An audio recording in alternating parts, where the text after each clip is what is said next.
if it weren't for these tarot cards, you might not be Jewish right now. You might not even exist right now.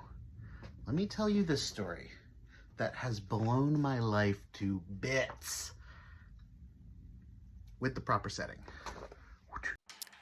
Tarot has seeped into every corner of the world, across every continent, into every nation, into every language and culture and religion and faith. Everywhere humans have the need to peek around the corner of time, to shine light into their soul, to hear whispers from their dead, to get protection from the spirit world, people find tarot. Tarot finds people. And it always enters a culture the same way, under freeway overpasses and through the dirty gutters of mysticism, under the carpet, in the handbags of the Alp. That immigrants, the forsaken, the desperate, the homeless, the transient, and slowly and steadily works its way into mainstream society, and it comes into every corner of culture, high and low. Why is it so pervasive? Why is it so universal? Where does this power come from? This contagiousness come from? This momentum? People have spent entire academic careers, then people have spent their entire lives dedicated to the tarot, to certain ideas of tarot history, to certain concepts of its origins, to proving or disproving different historical timelines of the tarot. And all of these people have missed the most important part of tarot's origin story. The part that shows us what tarot really was, what tarot is, and what gives it its spirit.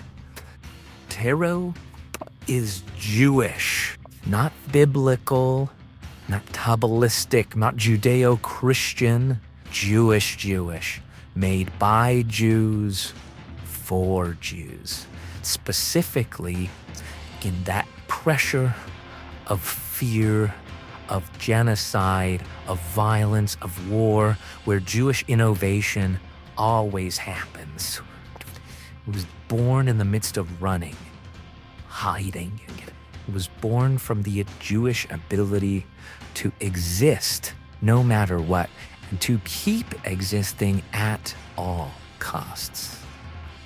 In the midst of the Spanish Inquisition, and the greater Catholic war on the Jewish people, as Jews hated and fled from Spain to northern Italy, where they lived either in constant disguise and in secret, or in Jewish ghettos, literally locked in at night, threatened constantly with being burned alive. The only way they were allowed to make money from the surrounding community was by running gambling houses. Tarot cards were gambling cards that were painstakingly designed to hold as much Jewish tradition, culture, and identity as they possibly could, without breaking and revealing their secret purpose. In a time where a library burned and a village murdered meant the true permanent death of a thousands-year line of wisdom, the end of a tribe, the end of a people. When the discovery of a Siddur, a Torah, a mezuzah could mean the torture of you and your children. These cards were created and passed around gambling houses under the literal noses of those with the violent ferocity and the fanatic motivation and the legal mandate to wipe out our people. And they held what made us Jewish for decades and through generations until it was safe to step back out into the light again. Without these tarot cards, without our ancestors who made them and protected them, we might not be Jewish. We might not exist. And these cards were so masterfully designed to only reveal their knowledge to the right set of eyes. that the role in our people's history was almost lost. It was lost, actually, for hundreds of years, until this normal guy named Stav, Jewish guy in New York, stumbled upon them. He'd never seen tarot cards before. His wife bought them in a used bookstore as a gain to keep their kids busy. And he was flipping through them and he saw something. And then he saw something else. And then he saw something else. And over the course of 8 years, this obsessive research he has done has proven beyond a shadow of a doubt the Jewish origins of tarot, the incredible history and Jewish spirit and Jewish wisdom that have been hiding in these cards for so long. And 8 years later, he now has a book that will blow the tarot world and the Jewish community wide open. This is going to scramble our minds. And thank God, Stav Appel is here to join us at the Astral Minyan. Please give a warm welcome to Stav. Oh, good, because I think this actually might be interesting because I still think this, like, I'm happy to walk people through what's in the Jean Nouble Tarot de Marseille, but I don't think that deck is the end all of all possible Jewish tarot decks. The deck you were working on might be a wonderful contribution as well. It's actually interesting because in some ways it's such a natural fit, right? That there's the 22 major arcana and the 22 letters. It's such an obvious invitation really to make that connection. Yeah. So I wouldn't interpret the fact that I decoded or deciphered what I did. I wouldn't take that as a stop on your project at all. Yes, yeah, we're more inspired. We're thinking now we'd like to make a deck where it's no longer, the Judaism is no longer hidden. It's not. Yes. Yeah. Exactly. Yeah. Yeah, I think we're inspired just like listening to some of the images that you were drawing forth, and right, they can be a little esoteric, and we were like, what if we made them more obvious? It's really an incredible story. I guess I'm jumping to the punchline. The Jean Nouble Tarot de Marseille, which is where I claim that there's a systematically concealed Judaica. It's a very beautiful work of spirit. It's Judaic, but it's a work of world. For me, I see it as a masterpiece of world spiritual art. But it's also really an object of cryptography. You can really see how they really had to hide everything. And this is just because it was made at a time when Judaism was entirely illegal. And so now creators like you can go back and you do not have that same burden of keeping everything secret and concealed. You can make it openly Jewish. Yeah. Yeah, I feel like I'm curious to know more about why you landed on the deck that you did. I feel like when we were listening to you describe things about the images, we were looking at a variety of different takes. The Marcel deck, which has a variety of iterations, and the Rider-Waite, which is I think much more modern than the one that you chose. So do you want me to give you the summary basically of how I stumbled upon this? Yes. The origin story.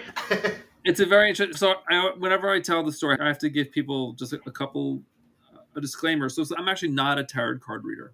And I don't have a background in tarot card reading, or I'm openly what I call a very plain, boring person. I'm actually just a business professional, but also I'm also Jewish, and I've always been really passionate about studying Torah.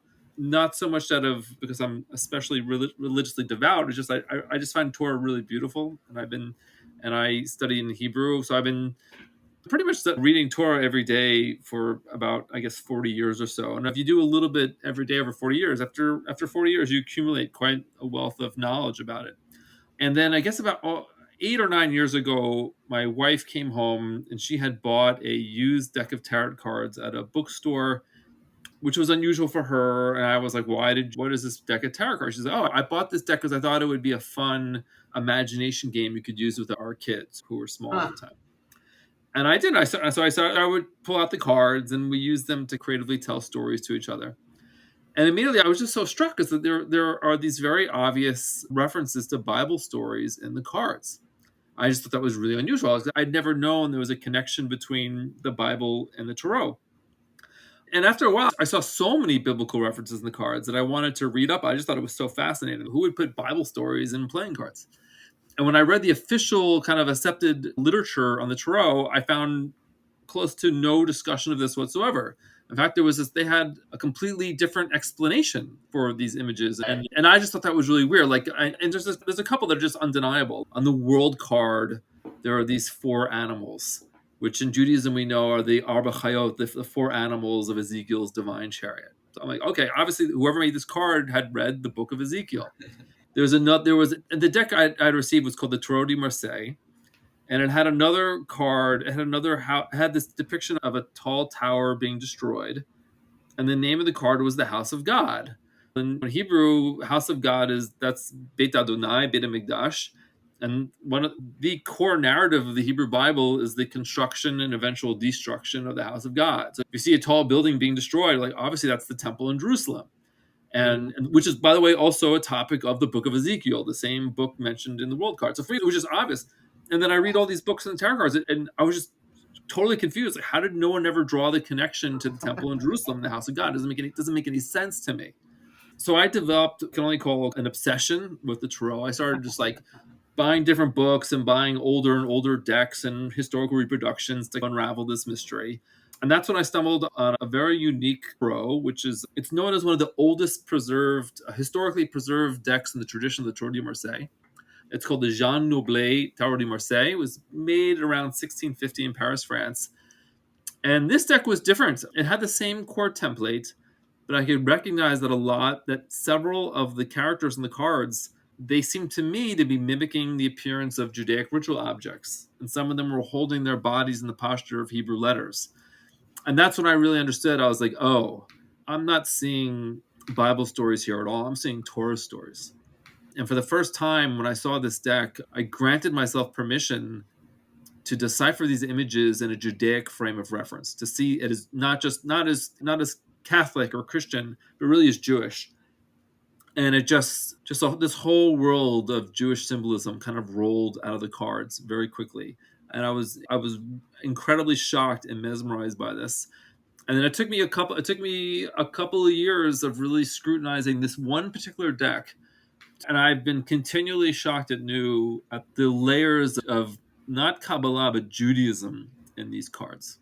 Mm-hmm. And for some reason, the entire tarot world, and the tarot world's composed of, I guess you could, in broad strokes, I could describe it of two camps. There's the tarot esoterica, the esoteric tarot, people who read the tarot creatively or spiritually.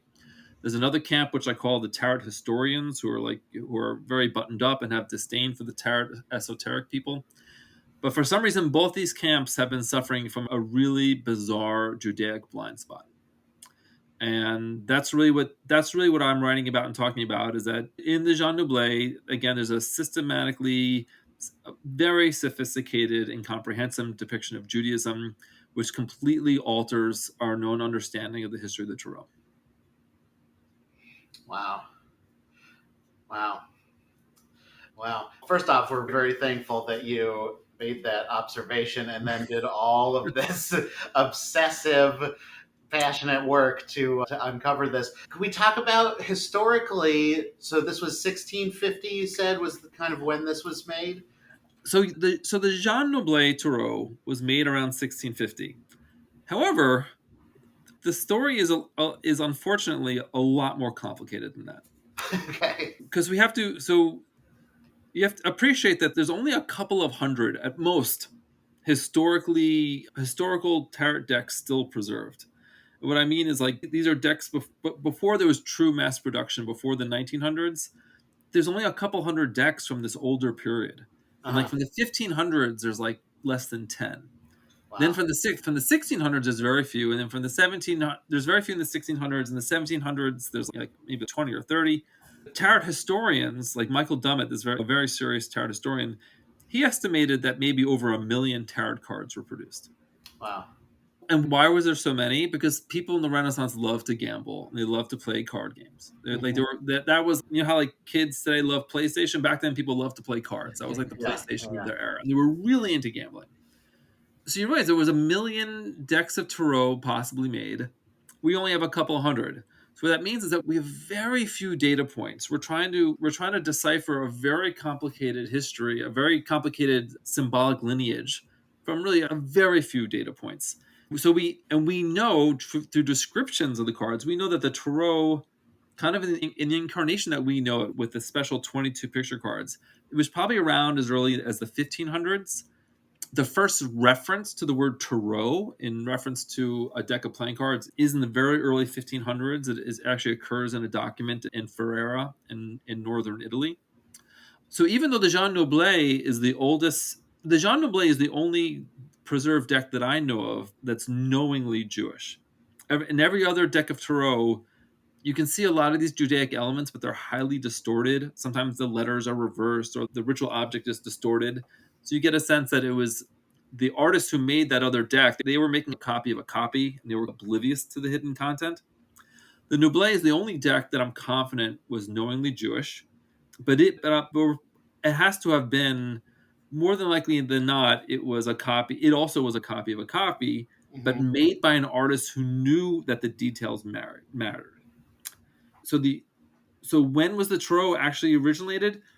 My suspicion is the context clues implies that it was originally created in northern Italy, specifically when northern Italy served as a primary place of refuge for Jews who were fleeing the Spanish Inquisition.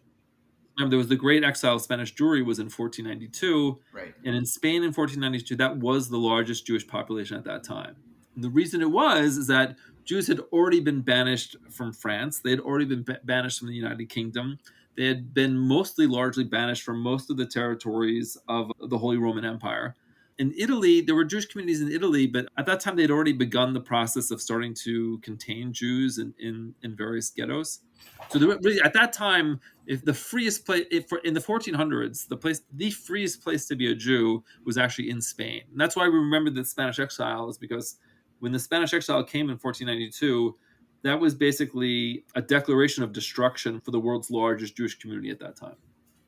I'm getting chills just thinking about this timeline and how just right by the early 1500s, people could recognize the writing on the wall, and they realized if we're going to preserve the tradition, we're going to have to hide it. And yeah, just seeing all those dots line up is exactly. It was one of the darkest moments in Jewish history. I think now, and I tell one of the big things I learned from this whole process is I very much, in my generation, I'm a bit older than you guys, but I very much grew up in the shadow of the Holocaust. And we so obsessively think about the Holocaust that we forget, or the memory of the centuries of European anti-Semitism that preceded the Holocaust. That memory is very faint, relatively. And I had no idea. I'm a very educated Jew by any standard. I had no idea to the duration and the extent of what can only be described as the Catholic War in Judaism lasted. And then, after the exile in 1492, the normative form of Judaism in Europe was what we now call crypto-Judaism or secret Judaism. It was people who were outwardly pretending to be Catholic, but were trying to, by some means, maintain some thread of Jewish continuity in secret. And the only conclusion I could reach is that there was, and I don't think the Noblet is so clever, it is so deep, that I can only believe that it was created by a community of artists who were working together. Because unless it was like a true genius who whipped this together. But for me, it just smacks so much of a collaborative effort of scholars and artists who maybe worked on the design for decades. Wow. And when they're designing this, they realize that people are going to come across this and it looks like a game. It just looks like playing cards. And that's the idea. So I can theorize with you. So I have to be very responsible in telling you what I know and then what I don't know. There's only one thing I know for sure. That for sure I would bet my life on it. I know that the Noblet was intentionally designed to be a secret vessel for Judaism. That's all I know. Now, you can find the 22 Hebrew letters. You can find every Jewish holiday. You can find every Judaic ritual object. It is beyond any coincidence that all this Judaica is concealed in the deck. That's all I can know for sure.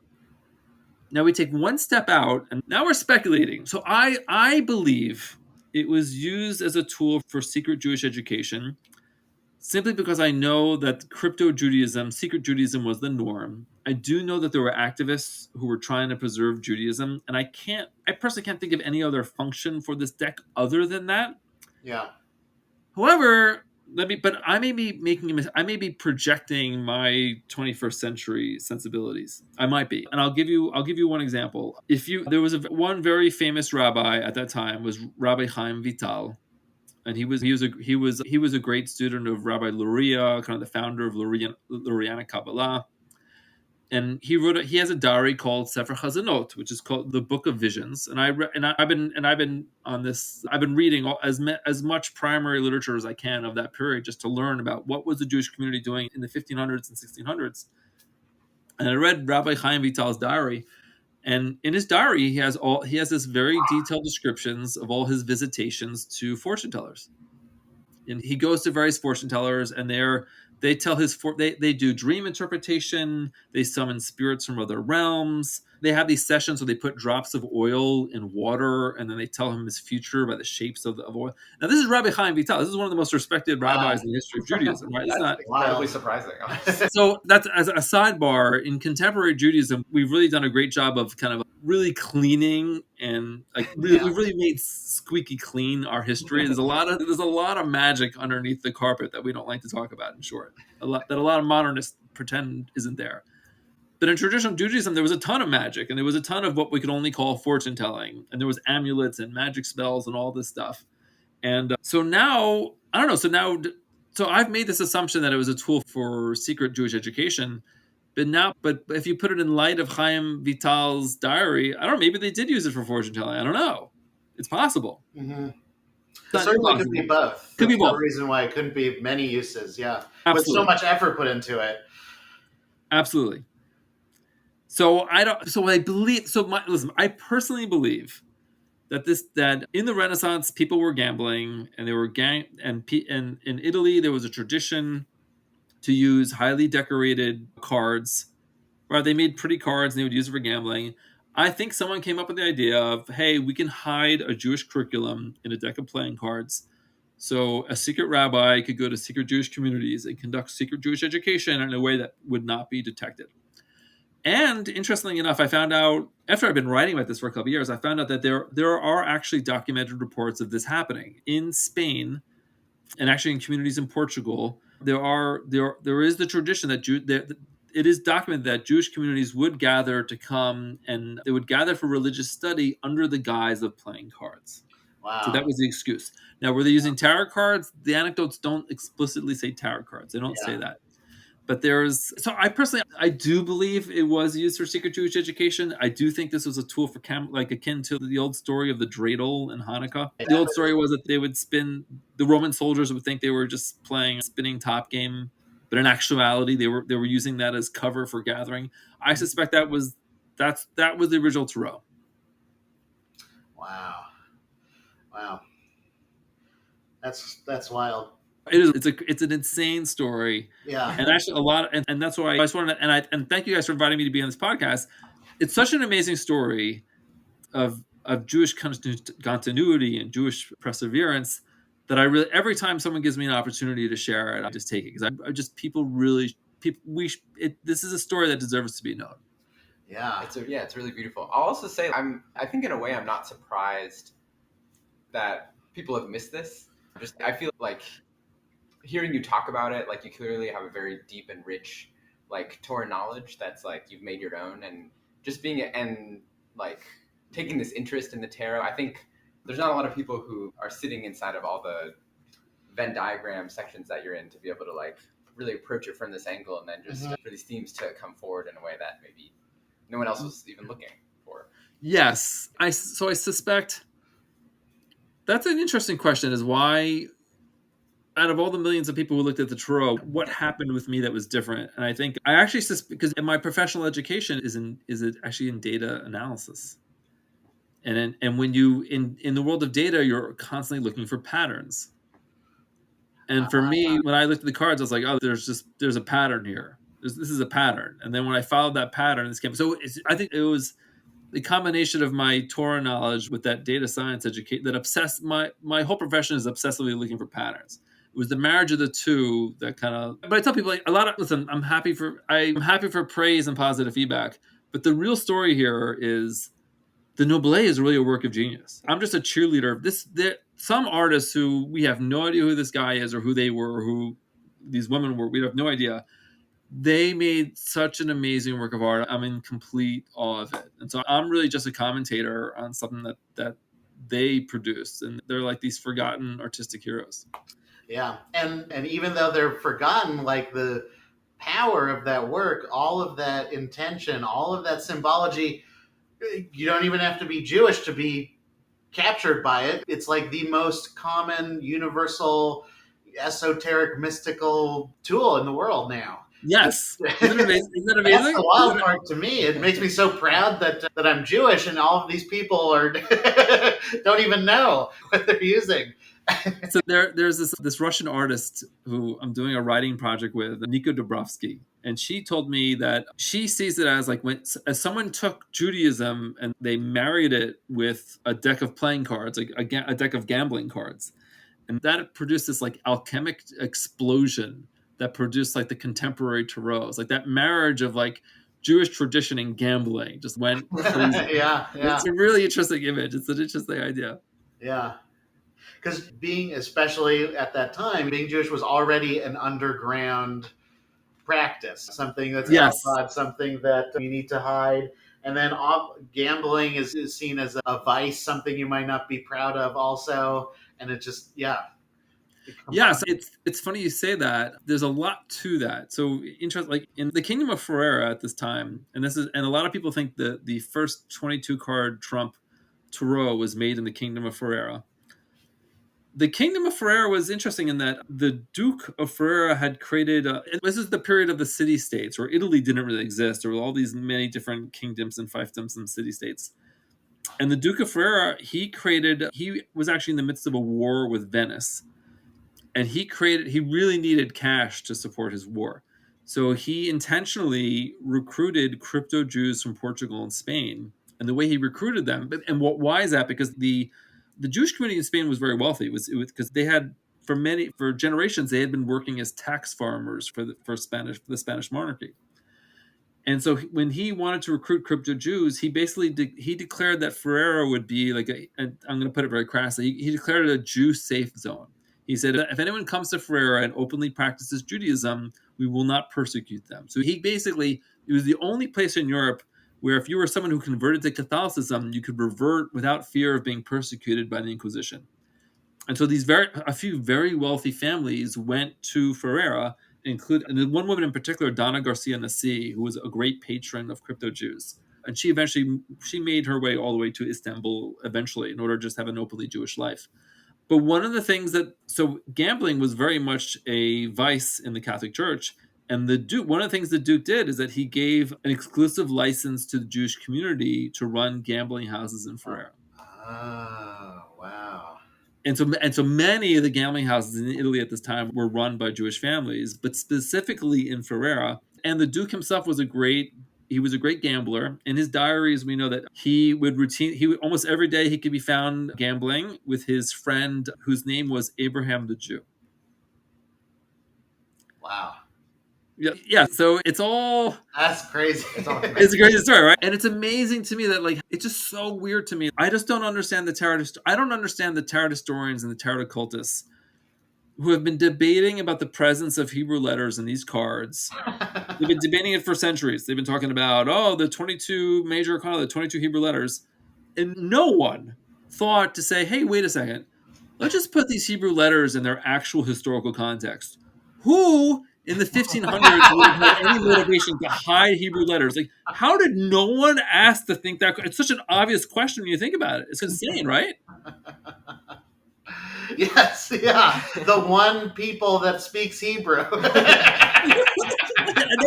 no one ever connected these dots. And people are creating these fantasies about occult Kabbalah and Christian Kabbalah. These things didn't exist until Eliphas Levi invented them in the 1850s. And we know these cards existed in the 1500s. Yeah. Who was hiding Hebrew in the 1500s?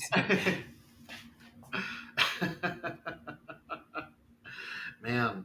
So have you presented this thesis to some tarot people, and what is your response been?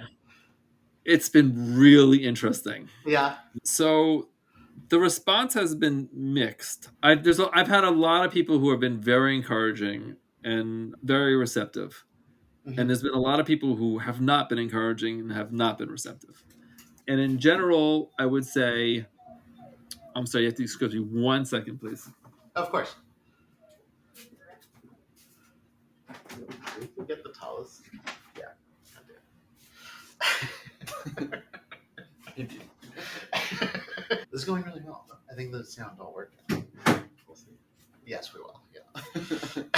All right. I hope you can cut that out. So in general, I've seen people's openness to my theory is proportional to is an inverse relationship to the extent that they've invested in a different story. So if you are a tarot historian who has written books stating a very different narrative, this is obviously entirely nonsense. But if you're a serious historian who is not invested, this is at the least very interesting, if not, as I say, lens shattering.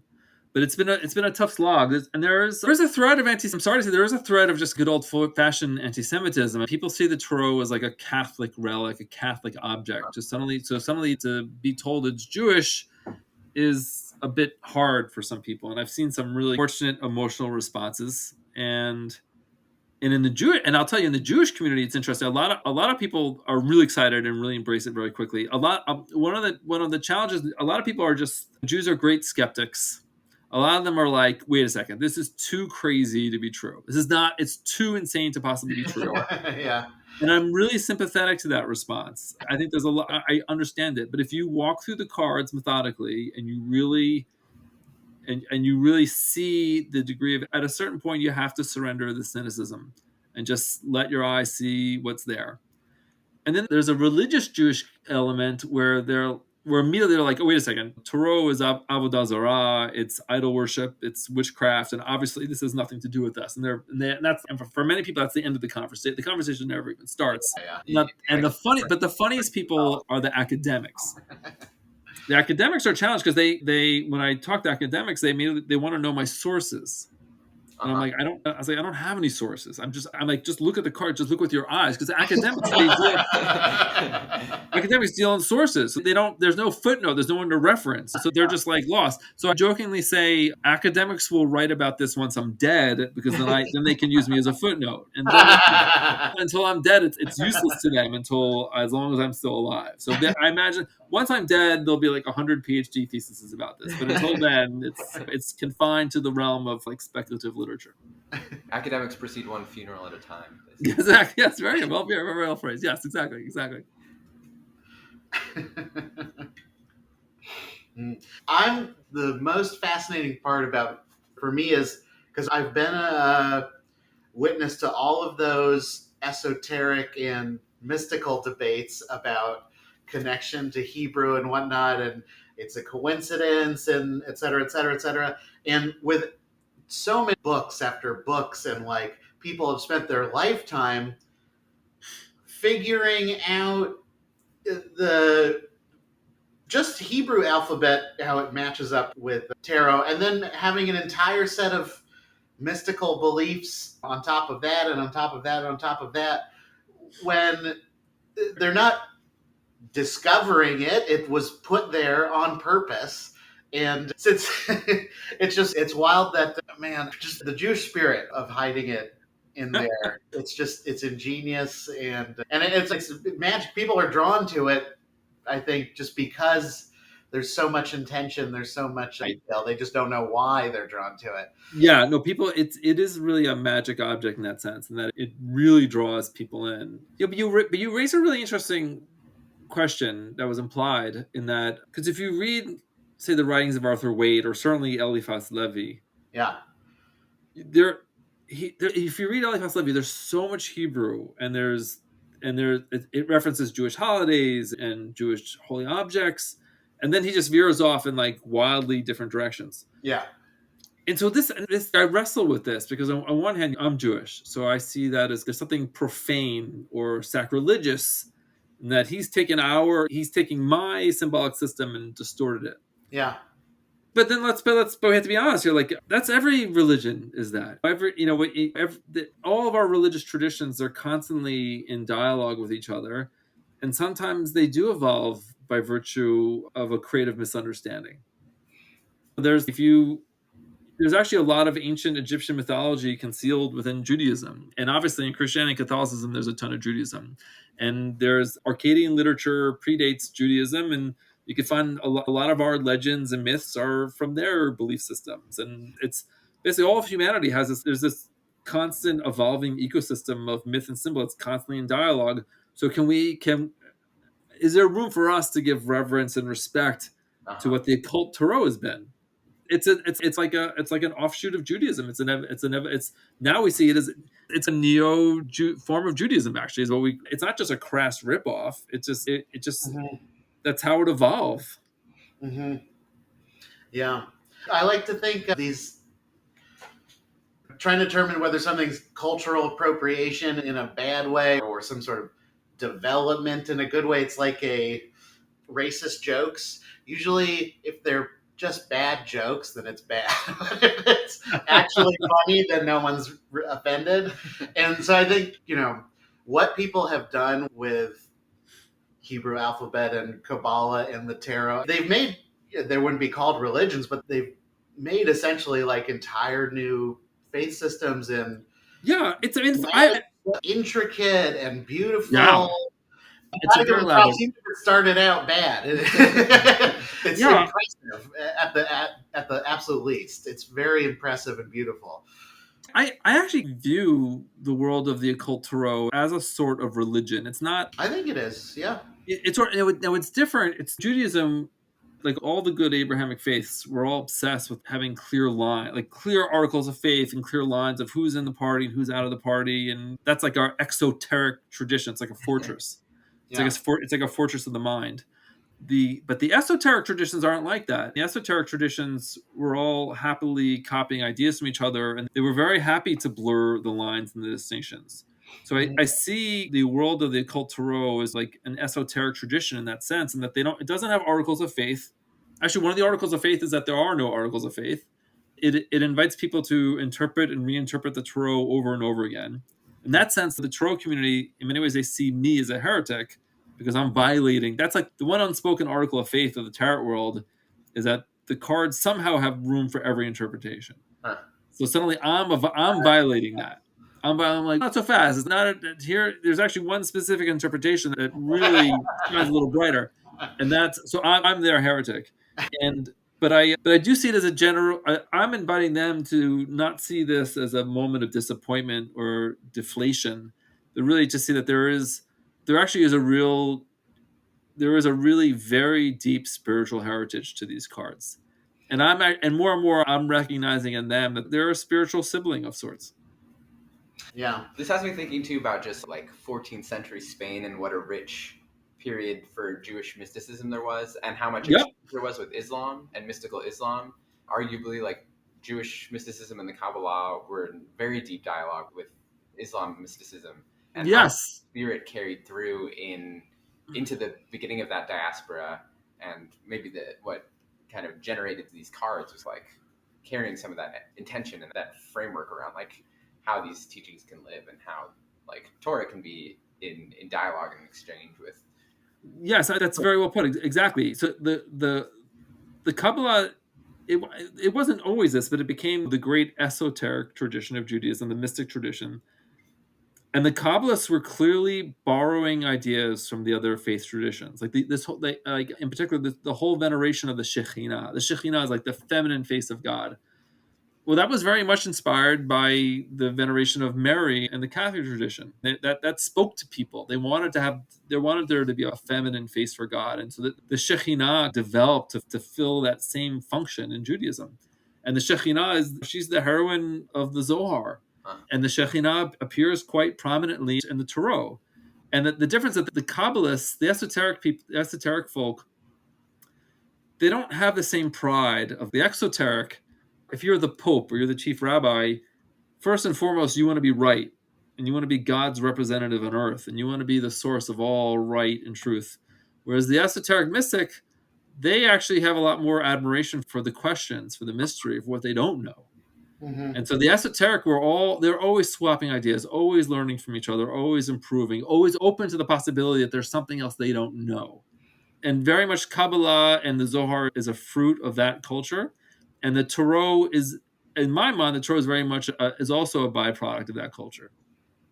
And the contemporary Torah world is now there was a lot of dangers with that, right? The Talmudists, the serious buttoned-up rabbis were a bit scared of the Kabbalists, right? Because they said, listen, if you start creatively interpreting the stories of the Torah, the next thing you know, you'll start creatively interpreting the halakha, the laws of the Torah. And who knows what crazy stuff that's going to lead to. And every one of their fears were all completely fulfilled. They all came to fruition. Because that's Sabbatai Tzvi was the great Jewish heretic who wildly reinterpreted the Torah and felt comfortable in declaring himself the Messiah. And the first thing he did was throw out all of Torah law. And he violated every law you could possibly imagine. And so the original skeptics of Kabbalah were completely vindicated by Jewish history. Yeah. You can't put the cat back in the bag. Yeah, that's true. And actually, a lot of people say that actually led to modernism. It's basically those people who broke the Torah law. They're like, if you could break that law, then you can break all these other laws. And next thing you know, you have Reform Judaism. I'm really curious to hear more about, you mentioned just offhand that the Shekhinah has a big presence in the tarot cards, and that's just very intriguing to me. I'd love to know. There's so much that I'd love to be able to dig into. We're very excited for your book to come out so we can go through it line by line. Yeah, thank you. I'll talk about the Shekhinah, but let me just say a disclaimer about the book. The Tarot is it's a wonderful work of art, and I think there's a lot of it that I do not understand, that I was not up to deciphering, that was beyond my capabilities. And so my book is not the definitive guide to the Tarot. It is not. My book is an introduction. It's like I share what I see, what I found. I have a suspicion there's going to be others that are going to find a lot more that are in that. Maybe they'll find they may find a better narrative for some of the cards than I found. And I tell people there's that whole anecdote about the Pardes, which is the Pardes is an acronym. Like the Pei is the pshat, the simple interpretation, and there's the remez, like a hint of something deeper, and a drash, a teaching, and it culminates in the sod, the highest secrets. I tell people what I wrote is really the pshat. It's like the simplest. It's like I've given a very simple presentation. My hope and suspicion is that deeper minds are going to take it to even better places. Now, about the Shekhinah, so in the world card, which is the 21st letter of the Torah, it's the card with the number 21. The 21st letter of the Hebrew alphabet is Shin, which is the first letter in Shekhinah. And there you find an image of a woman who's encircled by the Arba Chayot, the 4 animals of Ezekiel's divine chariot. And in the Zohar, over and over describes the Shekhinah being carried aloft by the 4 animals of Ezekiel's divine chariot.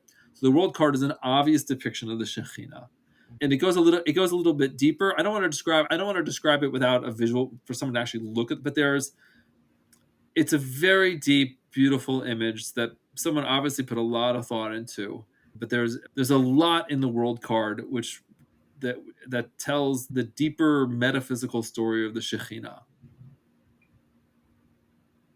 Beautiful. That's incredible. Yeah, that's just that's so rich. It is rich,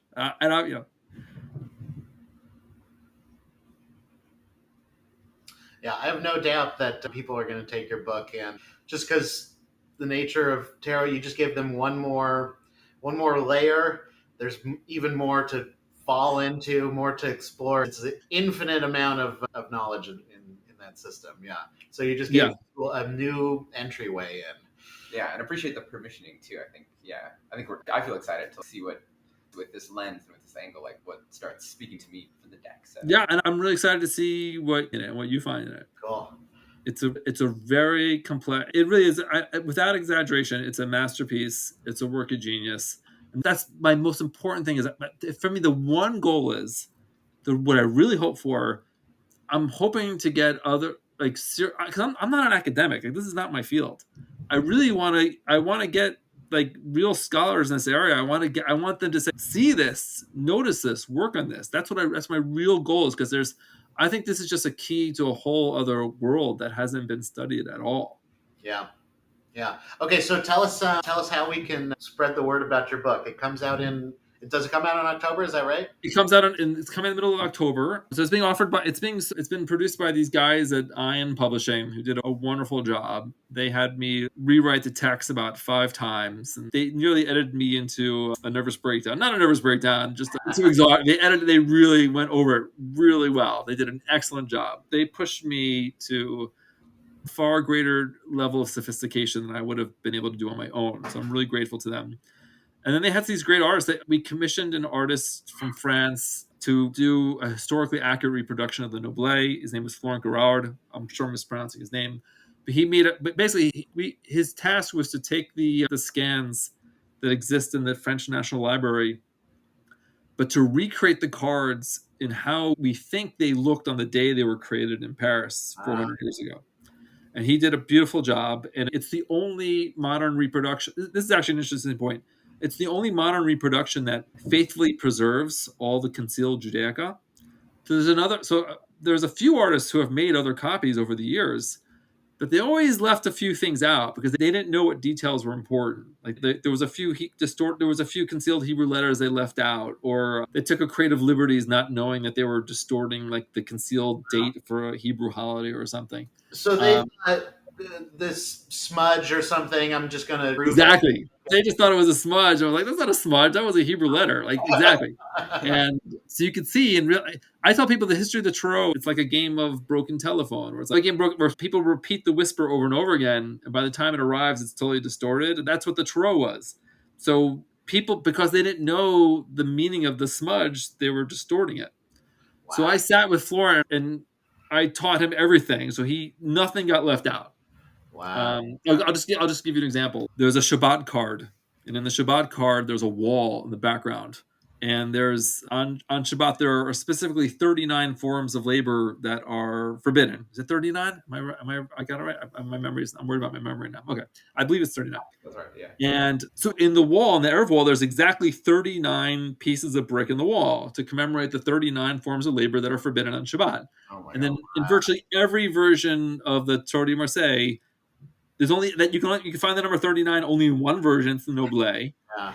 And even in every single modern reproduction, they'd always mess it up. They'd always make 40 or 41 or 37. That's 39 had any sort of significance. Exactly. Who would know? So in this version, there's 39 faces of brick because we know that it means something. Wow. That's incredible. Oh That's my gosh. Wow. Oh, you know what? Okay, before we wrap up, I was asking my rabbi before we had this conversation what he thinks of this, and I was showing him a couple cards, but the one I heard on another podcast, you explain the tower card, how the levels in the tower where the break is between pay, and I was like, hey, what do you think about this? You know this story about the 16th level? And he said, this looks to me like a specific castle in York where there was some sort of famous Jewish massacre. I don't know the timeline of it. I'm just curious if that rang a bell for you. I just heard about this last night, but I don't know if if that massacre happened after or before or So this approaches a kind of a deep topic. So, and I have to take a couple steps. One of the secrets of the Torah, I use the word, and the word secret is a very weird word in Judaism. We say it's a sod, it's a sod, it's a sod, but the sod doesn't really mean secret. It really means an unspoken thesis. It means an idea that you have to realize on your own that I can't just explain to you. One of the unspoken ideas of the Torah is that all of life is a pattern and it's a cycle. And this same pattern repeats itself over and over. The scale of the cycle may change, but really we're repeating the same events over and over again. And you find this because a lot of the stories in the Torah they repeat themselves. They just change on a different scale. Abraham goes down to Egypt, and then eventually the 12 tribes go down into Egypt. And there's a lot of things like that where they repeat themselves. And this is like a key idea in the Kabbalah. The Kabbalah is constantly pointing out about how everything is really a symbol for everything, and everything is a reflection of everything, and everything is a representation of everything. And I don't know if this was intended by the guys who made these cards or not, but often people say, "Oh, I know you interpreted this as one thing, but it's also this other thing." And I think they're right. I think it is also the other thing. Now, is this just evidence of just the poetical rhyme of life itself? I don't know. Or was this intentional? So the Tower card, it seems like the House of God, but I tell you, it also, the Sistine Chapel itself was supposed to be a physical representation of the House of God. So it also looks an awful lot like the way the Sistine Chapel also originally looked. Oh.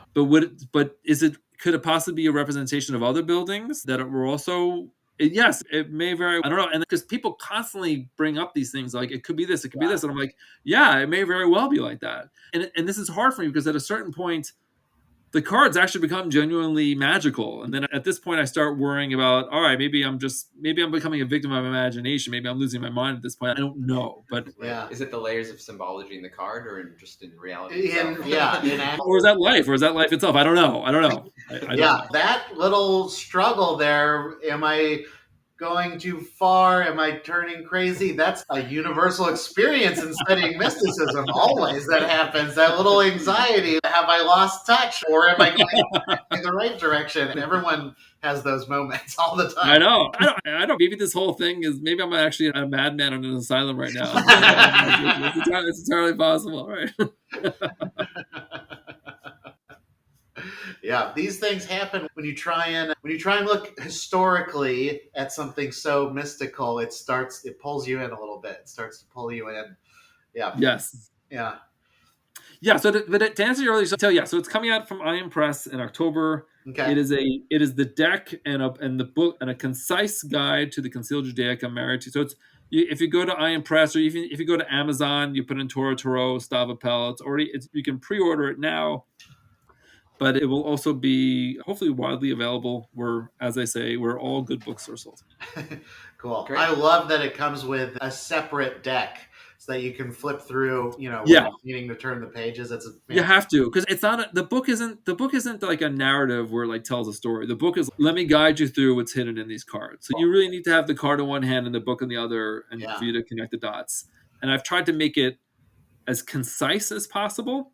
Which people have said reading it is like getting slapped in the face over and over again. Because it's like, this is this secret, this is this secret. It's like machine gun fire. Like I'm showing you concealed object after concealed object. Another author could have spent 10 pages on each one of these items. Uh-huh. But I tried to make it as concise and as efficient as possible. Incredible. Cool. Okay, cool. Yeah, I can't wait to see it. We'll definitely help promote it on all of our channels. So it's such a pleasure. I'm so glad we got to talk.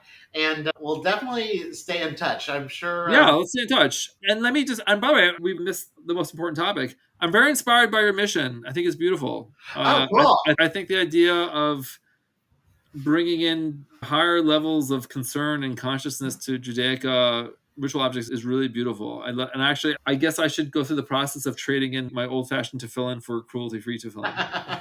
Awesome. We'd love to help. Thank you Yeah. so much. Yeah, so I really applaud your mission. I do sincerely believe that factory farming is one of the great evils of our time. Kol hakavod for your work. Thank you. Yeah, thank you Very so cool. much. Okay. All right, guys?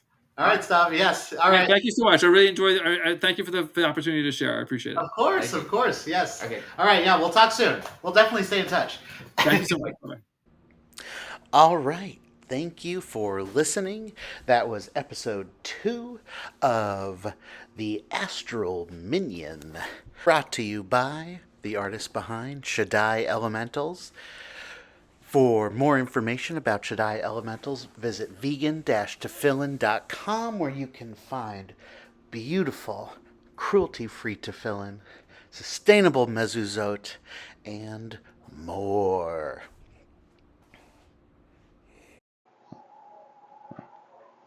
And also from the same 2 beautiful people that brought you Shaddai Elementals. And Iris, Dad's recording something. And okay. and this very podcast. Hang on, honey. From the two beautiful people that brought you Shaddai Elementals and this podcast, come the musical sensation topping the international Billboard charts.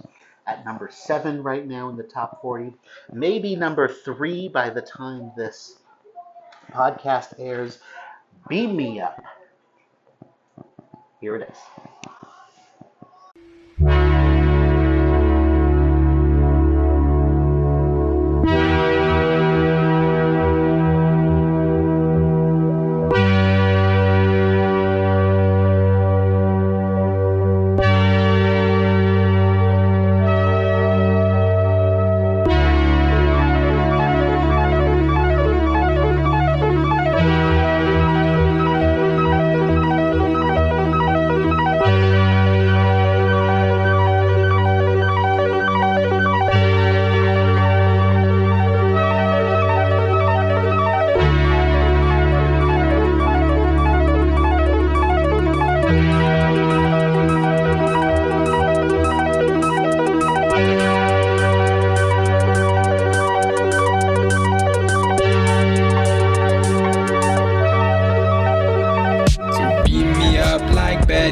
Let the gray lady come get her fill. Cover-ups are gonna blow, but I wanna be the first to know. There's a cloud of glowing orbs, where the fuck they're gonna go? Oh, I wanna know. Beam me up like Betty Hill. Let the gray lady come get her fill.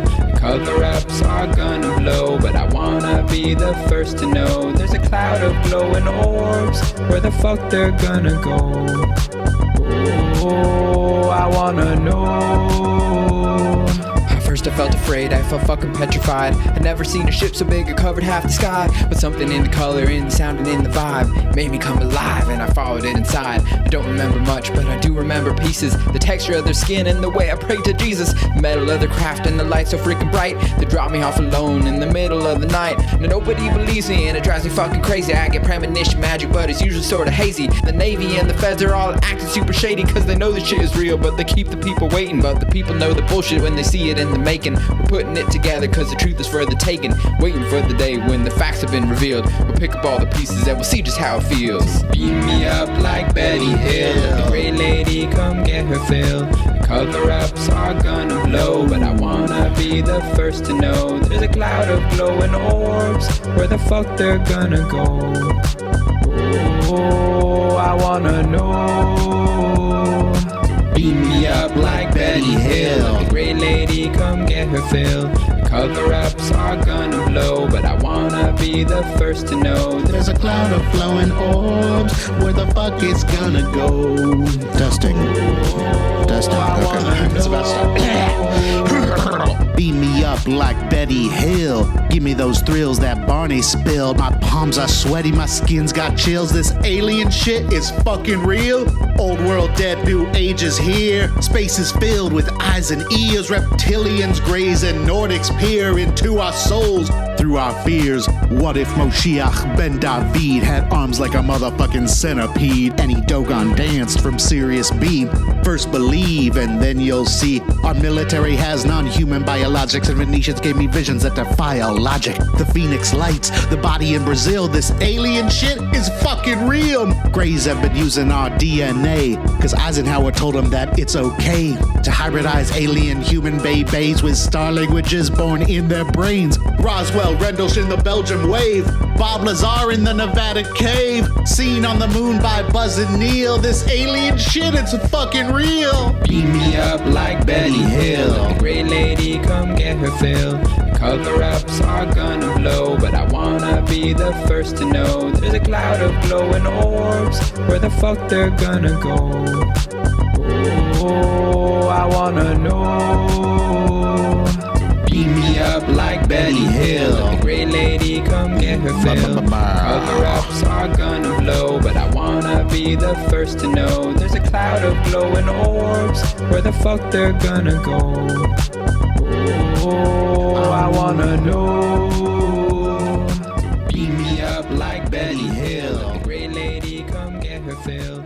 Cover-ups are gonna blow, but first to know. There's a cloud of glowing orbs. Where the fuck they're gonna go?